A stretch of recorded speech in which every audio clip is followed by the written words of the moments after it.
Hello, I'm Larry Dignan, Editor-in-Chief of ZDNet.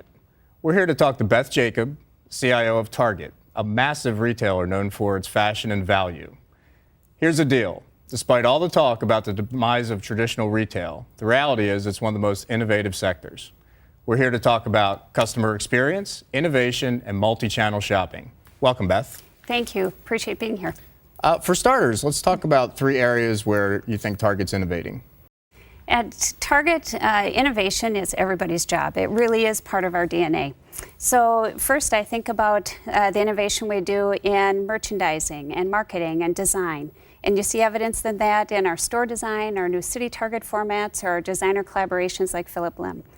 I'd also say, second, that technology has been a long-standing place where we are strong and we do innovation. And so the kinds of things I think about is we have incredible innovation in our supply chain and in our point of sale systems and in our award-winning mobile apps. And then the place that I think of third that I think is actually pretty exciting is the fact that we're bringing together a number of those elements that I just mentioned into how we're integrating in-store and digital. And a great example of that is a new product that we have. It's a social savings program called Cartwheel. And we launched it in beta this past summer. And we have already 2 million guests that are part of the Cartwheel program. And they've already saved $7 million. And so it's just a great way for us to be able to be very innovative about the entire guest experience and about the things that our guests love, which is great product at a great price. Was Cartwheel developed internally or done through partners? Both. So we developed Cartwheel in partnership with Facebook. And so it was the Target team and the Facebook team working together to be able to bring together this first social savings program. And it's been just a great partnership. One of the things that we worked really hard at is having a very lean, very fast team and being much more iterative in terms of how we develop the new product. What's the linkage between supply chain and the customer experience? What do you see? How do they go together? Supply chain and customer experience in retail go hand in hand.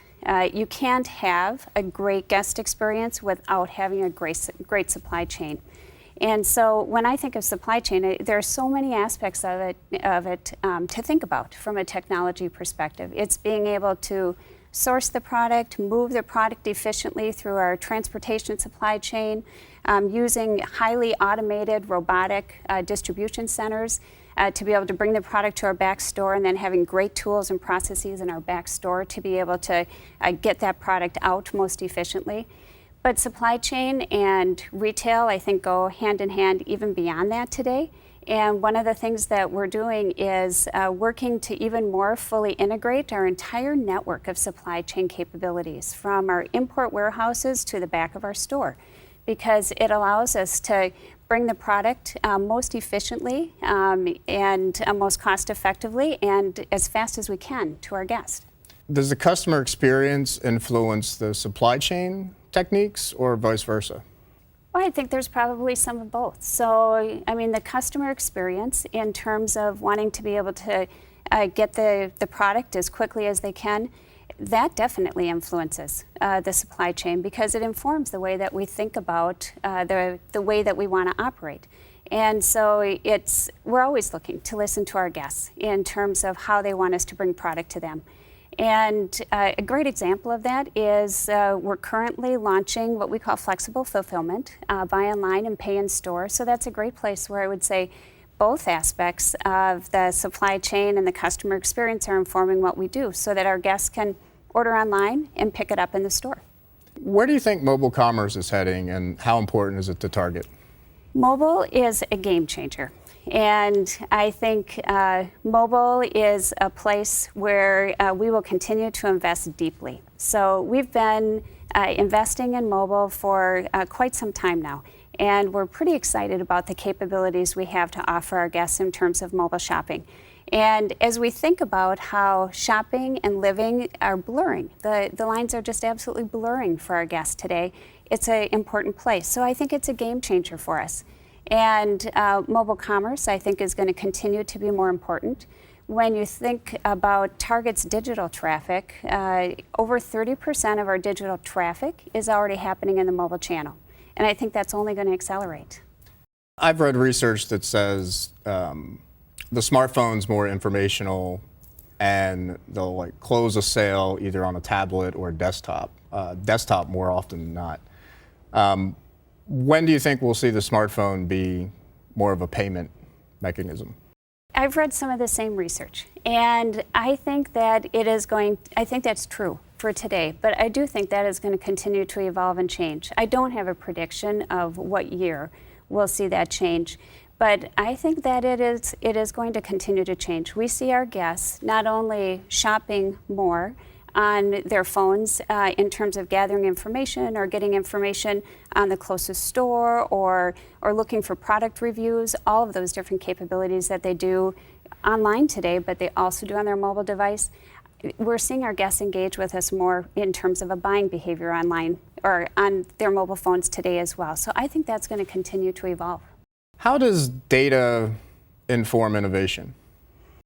I think data informs innovation in all sorts of ways. It's one of the most exciting and one of the most compelling areas, I think, of our business. And I think it informs the guest experience, and it informs the different way that people want to engage with you from a shopping perspective. How important is innovation at the point of sale? I think innovation is important in every part of a retail experience, and I think point of sale is no exception. Recently, I was talking with one of my team members about something we were doing with point of sale, and he referred to point of sale as one of the crown jewels of our technology. And I actually think that's a great way to describe it. It's a part of our technology that has to be really fast, and performance has to be great, and we have to really protect it from a security standpoint.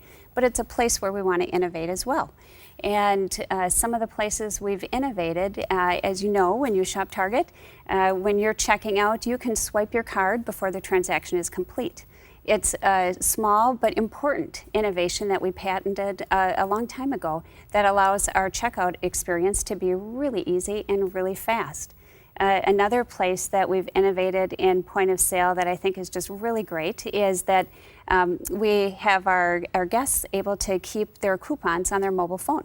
And they might have several coupons, and it's with a single barcode scan that they're able to capture the value of all of those coupons at point of sale. So again, really easy for our guest, a very innovative part of point of sale, and great for our team member, and just makes for an overall good shopping experience. Yeah, I think the point of sale stuff is almost subliminal. Like when I go to a retailer and the point of sale stinks, I just notice it a lot more. Right. Like it sticks out. If it doesn't work, it sticks out much more. Right. You might think of it as a bit of a penalty or reward factor. So people expect it. So it's hard to have, a reward that's compelling unless it's something so unique about being able to really speed you through. But definitely, if a point of sale experience is poor, it's very frustrating to our guests. So that front end of the store has always been a focus for Target. What advice would you give other CIOs on innovation? I would give them a couple of major pieces of advice when I think about innovation. The first actually is about how to set yourself up to be an influencer around innovation. And for me, that's about making that leap from being a great service provider to also a great strategic partner. And you have to be fully integrated into the business strategy to be able to do that. And it's about me being able to do that, but it's about my entire team having that kind of reputation and relationship with their different business partners to be able to be a part of the innovation process. So I think you have to set the table to be a part of the innovation conversation. And then the second piece would be really to make sure that you engage your organization broadly in innovation. And so we've worked hard to do that, and it's paid huge dividends for us. So I mentioned earlier that innovation is everyone's job, and it is. It's everyone's job, and it's everyone's opportunity. And one of the ways that we do that is to engage people in different ways of bringing innovation to bear. So we have internal hackathons that anybody can be a part of, in addition to some external hackathons. We have something that we've called the Next Big Idea Contest, and it's a really fun contest. We've done it a couple of years in a row, and the last time there were over 700 ideas from our team members, and we asked them to focus in areas like mobile. And so it was great to see them bring their ideas forward. they get excited about both the recognition, there's a small prize, but what's most exciting is their idea gets funded. And so then they bring that idea to bear, and a number of those are in production now. And then we've added things like our Rapid Accelerated Development Team, a small team, cross-functional in nature, and they bring to life different proof of concepts. We've added an office in San Francisco. We call it our Innovation Center, and it's about having feet on the street in San Francisco and connecting up with our many partners there and being able to identify ideas that can get married back to the different strategies that are going on in our headquarters in Minneapolis.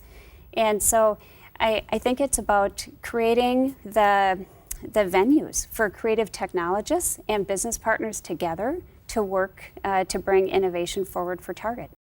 Thanks for being here today. That's all the time we have. I'd like to thank Beth Jacob for joining me. I'm Larry Dignan. Have a great day.